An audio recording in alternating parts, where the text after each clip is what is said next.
So Todd, a much different result from last night, 9-3 victory over Edinburgh. Yeah, and very important 2 points for us. What was different in the team tonight? What was it that gave that performance? I don't know if there was much difference in the team tonight. I think that that was a lot lower of a pace than Braehead, who are currently in first place. Braehead played for 60 minutes. They had no let up on us. Tonight there was a lot more space, and guys weren't getting. It wasn't the physicality that it was in the Braehead game. So probably our players possibly weren't so worried about getting hit, and pucks were going in for him tonight. So it sounds like although you've got a different scoreline, you're still seeing big problems in the team. No, I wouldn't say big problems. I would just say that we have our own issues, and it's issues that cost us our hockey game. There's a reason why we're in sixth place, and that's because just low end consistency. It's little things that continuously happen, and we have to hold ourselves accountable as players on the ice.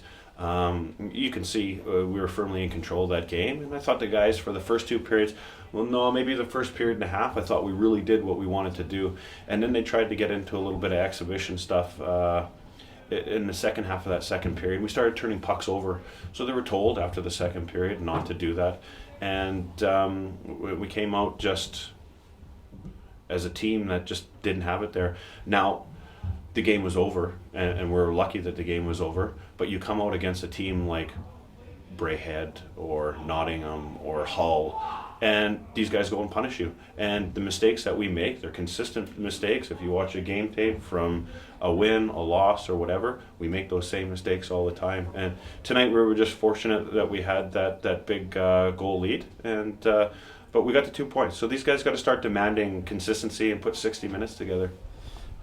You're saying these are mistakes that they're making over and over again. So where are these mistakes coming from? What's causing this?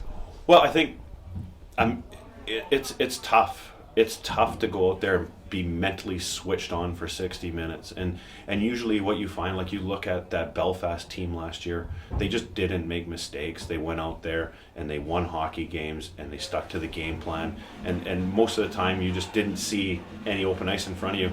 You look at this Braehead team this year. Last night we were kept to the outside. Every time we were on a puck we were swarmed. It's just physical commitment to the systems that you use and going for 60 minutes. A new injury this past week in Kyle Horn. So did you have an assessment of him and how long he's likely to be out? Yeah, Kyle's going to be out a minimum of 2 or 3 weeks, and that really hurts. I'm going to have to stay on top of Kyle, because if we leave Kyle for 2 or 3 weeks, it'll hurt his physical shape. So it's very important that Kyle stays on top of his discipline and his physical, because it's not a lower body injury. So we need him back in the lineup, because we have our 4 import D back now, but Kyle's a big part of this lineup, and we need him playing hockey. So, but obviously my main concern is him getting healthy, but he'll be 2 or 3 weeks away. And Chris Auger still out. Are you seeking a replacement for him before the end of the window? I'll know a lot more tomorrow morning when he sees our medical team, and then I can make a decision on that. And finally, Hull next weekend.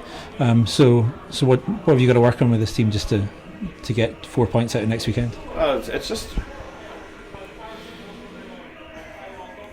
It's commitment out on the ice. I mean, it's plain for you or me or the paying customer to see that when they're on and they're doing what they're supposed to be doing, we're a good hockey club. As soon as we switch off or get a little selfish or not do the stuff that's made us successful for the last year and a half, we become a very, very average hockey team, and that's very frustrating for me as a coach, because you can't physically beg a player to go out there and do it, and we're way past begging.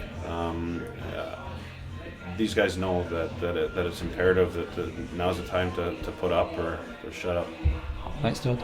Okay, thank you.